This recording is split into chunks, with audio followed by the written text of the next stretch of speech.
గోంగూర నిల్వ పచ్చడి చేస్తున్నాను. దానికోసం గోంగూర తీసుకొచ్చుకున్నాను. ఇప్పుడు గోంగూర కోసం ఆయిల్ వేసుకుందాం. ఇది తడి లేకుండా 2 గంటలు కడిగి ఫ్యాన్ గాలిలో ఆరబెట్టుకోవాలి. ఇప్పుడు వేసుకుందాం. ఇది మగ్గిన తర్వాత మిగతా ప్రాసెస్ చెప్తా.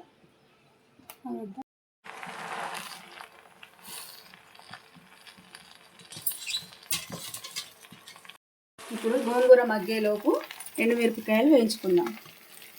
కొంచెం ఆయిల్ వేసుకోవాలి.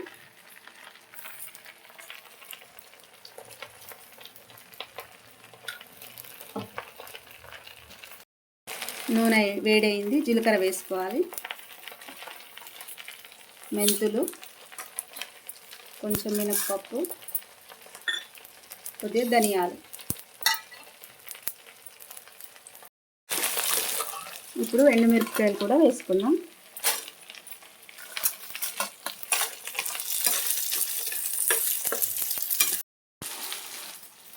సిమ్లో పెట్టుకొని వేయించుకోవాలి, దూరగా వేయించుకోవాలి. గోంగూరను కలుపుకుందాం.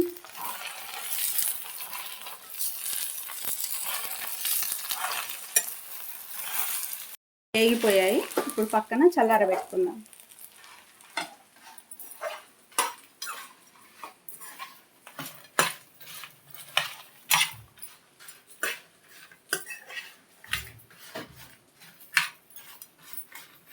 చల్లారిన తర్వాత మిక్సీ పట్టుకుందాం.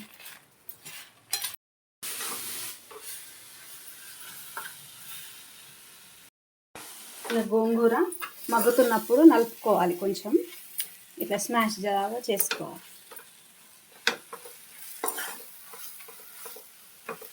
కొంచెం ఆయిల్ వేసుకొని గోంగూరను పూర్తిగా మగ్గనివ్వాలి.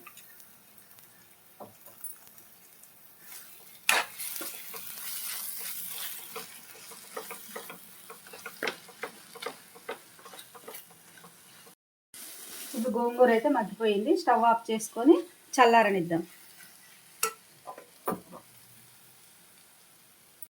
మనం వేయించి పెట్టుకున్నాం కదా ఎండుమిర్చి, ధనియాలు, ఇవన్నీ చల్లారిపోయాయి. ఇప్పుడు మిక్సీకి వేసుకుందాం.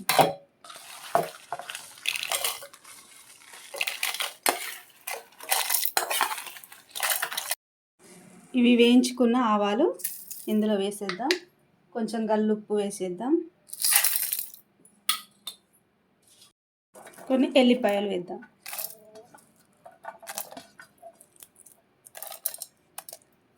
ఇవి ఇప్పుడు మిక్సీ పట్టుకుందాం. ఎండుమిర్చి మనం వేపుకున్నాం కదా, ధనియాలు, ఎండుమిర్చి, ఇది పౌడర్ చేసుకున్నాం. ఇప్పుడు గోంగూర పచ్చడికి తాలింపు పెట్టుకుంటున్నాను. దానికోసం ఆయిల్ వేసుకోవాలి.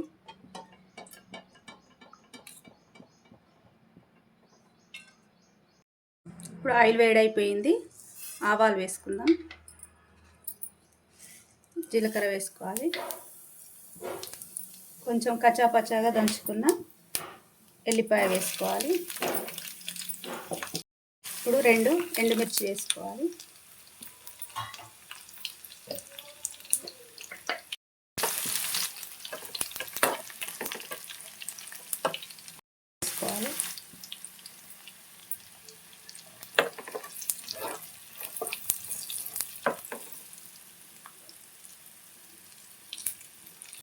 ఇంగువ కొంచెం వేసుకోవాలి. పోపు అయితే రెడీ అయిపోయింది. ఈ గోంగూర ఇందులో వేసుకుందాం.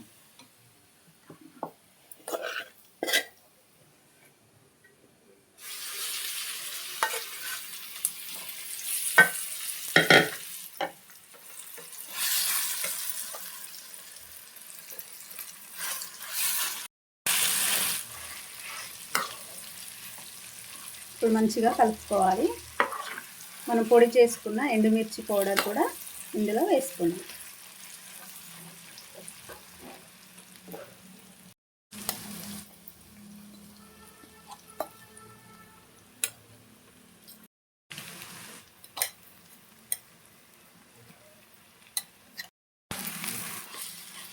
సాల్ట్ ఉందో లేదో ఒకసారి చెక్ చేసుకుంటే సరిపోతుంది. ఇప్పుడు ఈవెన్గా మంచిగా కలుపుకోవాలి.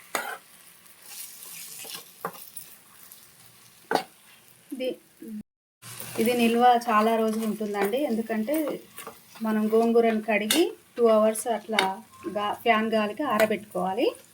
అందుకని చాలా రోజులు నిల్వ ఉంటుంది. ఇలా ఉల్లిపాయ గిట్ల వేసుకోవద్దు. మనం అన్నం తినేటప్పుడు మాత్రమే ఉల్లిపాయలు వేసుకుంటే టేస్ట్ ఉంటుంది. గోంగూర నిల్వ పచ్చడి రెడీ అయిపోయిందండి.